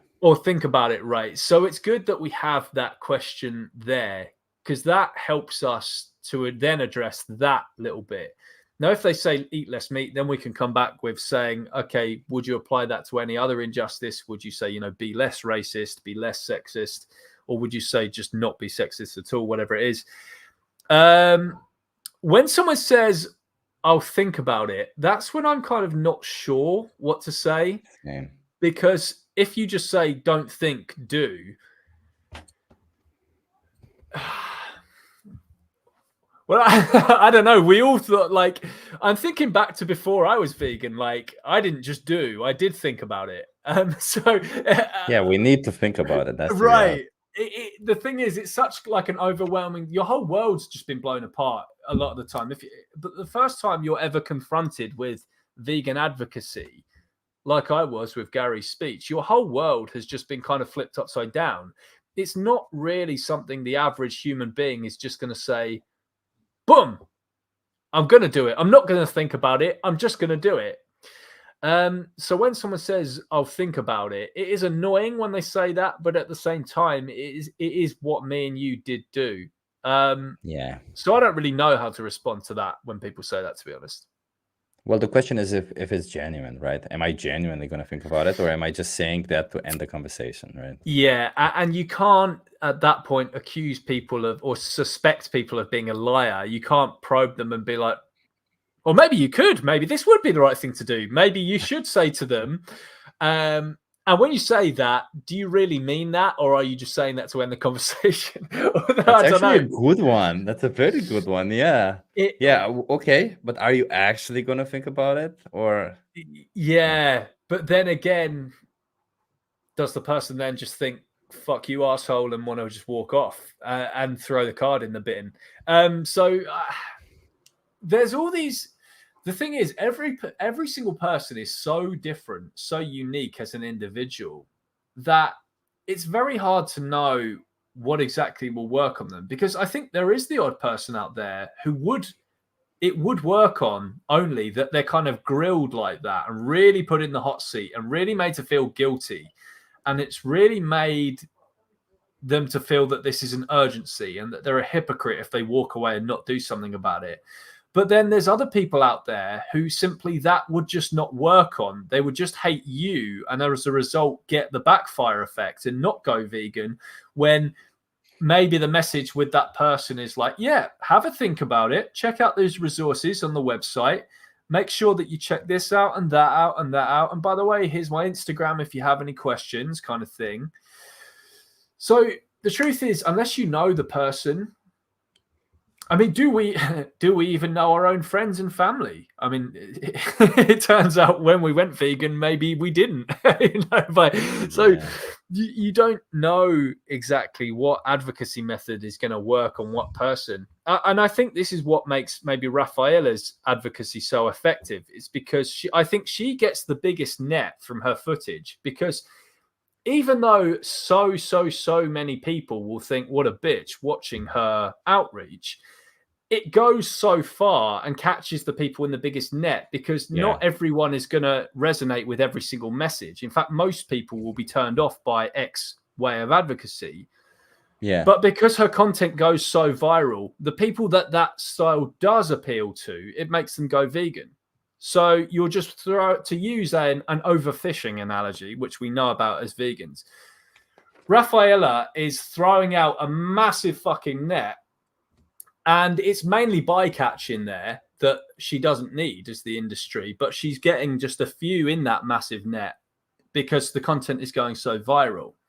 Yeah. So it ultimately might be a case of how are you going to reach the most people with your advocacy? Because you're never going to say the thing that aligns with most people. That's a good one. Yeah. I have some concerns also regarding that, but I think that would require a whole large ass conversation. Yeah. But I agree with you. Yeah. I'm going to test this out. Honestly. I'm going to also test to see this intriguing thing, if I can intrigue them somehow. I'm going to test to see if, like, I'm just not going to feed them all the information. I'm just going to tell them half the stuff. Maybe I'm just curious. Yeah, maybe this is where I or others could be going a bit wrong. What I always say at the end of my conversations, when I point to the 3 movies link on the card, is I kind of tell them what's on the website. I'm like, same. Yeah, so I'm like, this website here, 3movies.wtf, go on the site and there's documentaries on there, there's resources, there's recipe guides, everything you need is on that card to help you go vegan. Maybe I should just give them the card and I should just say, here's a card. I'm not going to tell you what's on it, but go on this website, type in this code, and it could change your life, or that kind of thing. Build that intrigue, make them want to go on it when they get home. Maybe that is something to factor in. I'll try that maybe next demo and see if I get better results. Build the intrigue over the card. Yeah, build a little intrigue over unless like they specifically say, oh, I don't know how to cook or something, and then you actually should mention Challenge 22. Maybe that really gets them watching, like gets them thinking. Like you don't even have to mention anything else. Like, okay, well, just check Challenge 22. They hook you up with the nutritionist, all that stuff, and but it's a good one. Like we shouldn't, like I explain always what's on the card. I explain it, and maybe I shouldn't be so explanative about it. Maybe I should just let them explore a bit. And yeah, because I think this is one of the cool things about back when I was doing AV demos, we would get a lot of criticism from people in the movement who just said, oh, you know, these signs saying truth on it, they're so basic. Why not explain, like, why not give like a vegan message on the thing? And I would always say, well, no, because that doesn't build suspense and intrigue when you're on the street. What you want is these signs that say truth, because people want to know. It's mysterious, it's spooky. You want to, you know, it's the book, you know, to use a book analogy, it's like a page turner. You want to know what's on the next page, right? But if it just tells you straight away, go vegan, you bastards, or whatever it is, like, that doesn't build the same intrigue, the same suspense as a sign like truth does, which I think is very effective when AV have those signs. Yeah. That's a very good point. Yeah. Yeah. Okay. Interesting. We have to experiment. I feel like that's also important. Like if you're gonna do outreach and you're gonna do a lot of it, try to experiment, like, and see what works. Like see what feels better for you. Also, views wise, conversation wise, whatever it is. It's like it's important that we don't just get stuck in one thing and do that. And that's what's excellent about my stats as well. Everyone, by the way, whether you volunteer with We the Free or not, everyone in the chat, I want you to know about this website. It's called www.mystats.wtf. You can use it for anything. It doesn't have to be for We the Free street outreach. It's just a website with different like documentaries, all that kind of stuff on it. But you put your own code on it, and you can track how many people have gone on the website as a result of your advocacy, whether you print that out on cards, leaflets, whatever it is. Just make your own code, put it on there. You could even put it on the end of YouTube videos. You can do whatever you want with the codes, www.mystats.wtf, and you can actually track how many people go to that website because you told them to.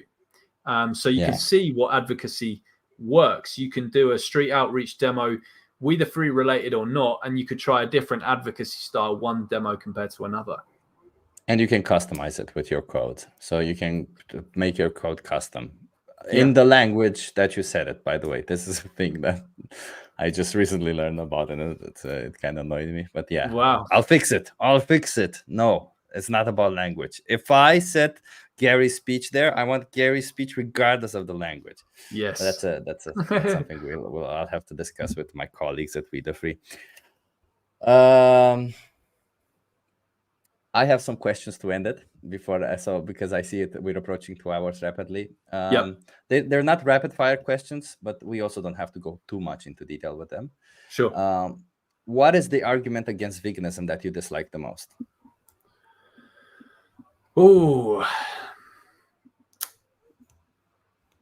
probably some of these insane like left-wing and right-wing arguments against it. I'm finding really annoying now, because I want both left-wing and right-wing people to know that their views are compatible with being vegan. Like, I'm fed up of like the right-wing people saying just bullshit, like, the whole soy boy stuff while they drink cow titty juice and stuff. That's just so dumb. And I'm tired of leftists saying dumb shit like veganism is colonialist and white supremacist and all this bullshit. Those arguments from both sides of the political spectrum just make me want to kind of rake my eyes out every time I see them online. And they're very common now from both sides of the political spectrum. They're both as bad as each other. They're both just like anti-vegans, whether they're left wing or right wing, are just total idiots. And they will use every little trick in their political playbook to avoid going vegan. Yeah, I agree. Inserting politics into veganism is very, very annoying and bad. Yeah. Like, it's not political. Stop it. No. What is, in your opinion, the worst logical fallacy that most carnists make? They're all bad because they're all fallacies. But I would say, I think the worst one, probably the might makes right fallacy. So I'm more powerful than the victim, therefore that makes it okay. That really angers me. I'm top of the food chain, so I can eat what I want. That angers me, that one. And the other one that angers me, what's the other one that really gets under my skin as well? No, I can't think. It will come to me, but I think that's the main one. The appeal to other problems. This humans dying and stuff, that angers me as well, because I don't like humans. And when people, it really pisses me off that all these sweet, beautiful, innocent animals are dying to feed these humans that they're talking about. And they think that animals are so inferior, so low, that the problems of the humans eating, murdering, abusing these animals are worse than the innocent animals who are being abused for these people. That really angers me, because it would be like at the time of black slavery, a protest happening, and then a white supremacist saying, why are you why are you, whining about this bullshit? There's slave plantation owners who are starving to death. Like the level of evil and supremacy you would have to hold to espouse that position, that angers me a lot. The same as the might makes right fallacy. So yeah, those two. That's a very good one. That annoys me too. You're right. Yeah, That's a really bad one. Okay, and if you can eliminate one fallacy, like nobody ever on this planet would ever make that fallacy. And I specifically mean veganism, right? Maybe they would still make that fallacy when they speak about something else, but like specifically to veganism, do you think which fallacy would you eliminate? Probably, probably the might makes right one, because I think that if we eliminated that one, that would eliminate most oppressions, I think, in the world, because oppression comes a lot of the time from authoritarianism and the idea that it's okay for me to overpower you because I can. Like all oppressions in history were kind of motivated by that. The Nazis were very much obsessed with the strong will dominate the weak ideology. I think Hitler even said himself, those who have given up their dominance should forfeit their human rights, or something along with that. He hated people who weren't dominant over others. He hated weakness and that kind of thing. So I'd probably eliminate that fallacy, because I think if we knew as a society that might doesn't make right, I think we would eliminate a lot of kind of injustices in the world, including religious authority as well. You should be stoned to death for this adultery or whatever it is, or blasphemy. Oh, what's the moral reason for that? Well, because God says so. Well, why? Because God says so. Is it's bad? Because he'll burn you in hell if you don't, and he has power over you, and he's the ultimate authority. So maybe that. That's a good one. Yeah. Yeah. Now I usually say the appeal to nature, but might makes right is also really. It's also really a really bad argument. You're right. It feels like I feel like that's the starting point of why we do the things that we do. So maybe it would be nice. And two more easy questions. What is your favorite vegan dish nowadays? And by favorite, I mean maybe taste-wise, because you like it. Maybe it's super convenient and easy to make. Or maybe it's just very nutritious, whatever you find. So, I'll go for it on taste. I'm a huge fan of Indian food, always have been. I love curries. Nice.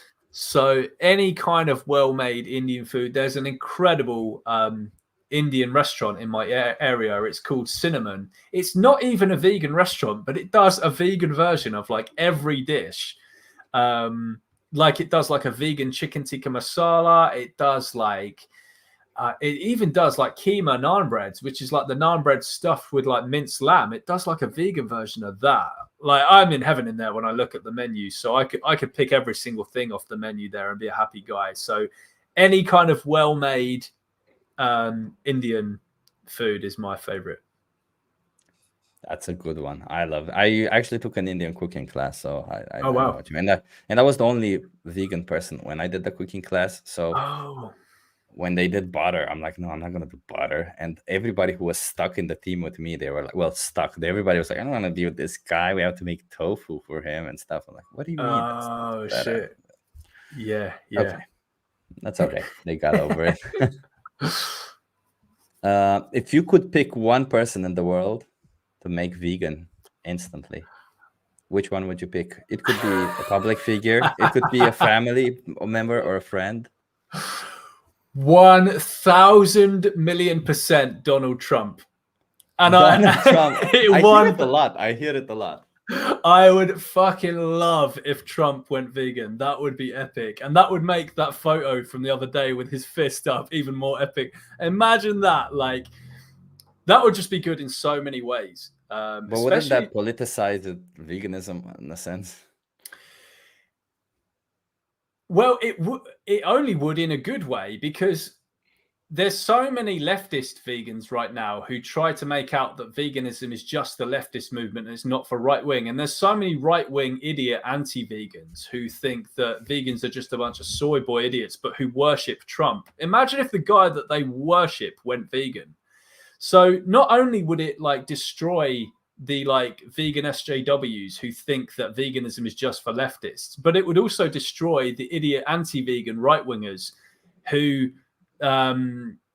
think that, you know, life is just about, you know, pro steak and, you know, this kind of stuff. Yeah, Donald Trump, 100% for me. I would love if I could turn anyone in the world vegan, it would be Donald Trump. Okay, that's a good one. It's a good one. Like I heard that somebody say the Pope. That's an interesting one. Like a religious leader is an interesting one. And I personally really want Mr. Beast to go vegan, but I don't know enough about Mr. Beast, but I know he's a very influential YouTuber, so yeah. that would be cool. Yeah, very influential. He even has influence over other YouTubers. So the range, like MKBHD, all of these commentary YouTubers, they should be vegan. It's ridiculous that they're not, to me. Like, they're smart people. What the fuck? My second choice would be a footballer like Cristiano Ronaldo or Lionel Messi. I think one of them going vegan would be just phenomenal. Not only because it would debunk the nutrition myths, although they'd still the kindness would still find a way. They'd be like, well, Ronaldo's old now, and Messi, well, he's in the MLS, like, so he, you know, whatever. But that would be good for sure. Well, Cristiano Ronaldo, because then I Show Speed would also become vegan. You know who I Show Speed is? I don't. I've heard of him. Recently found out about him. He's this guy who's got 26 million followers. Fuck me, 26 million. Yeah. And people listen to him, so I'm like, Jesus Christ. Yeah. That's like, yeah. Influential figures, whether they're whether they're the potential next president, and I think Trump will be next president, or the two world's greatest like footballers of all time, seen in the eyes of most people, Messi or Ronaldo. I think that would just be huge. That would be huge, yes. Yeah. Okay, well, thank you, George, for coming here. I loved our conversation. I usually end the stream with trying to incentivize people to go out there and speak for the animals or do some form of activism. But seeing as you're here, and would you like to incentivize people to go? Would you like to say something to people to incentivize them to go do activism? I also usually put a song just to, it's not one of those, but we can do also some of that. I don't think I have it put here, but it's more like a chill, calm, like this. Okay.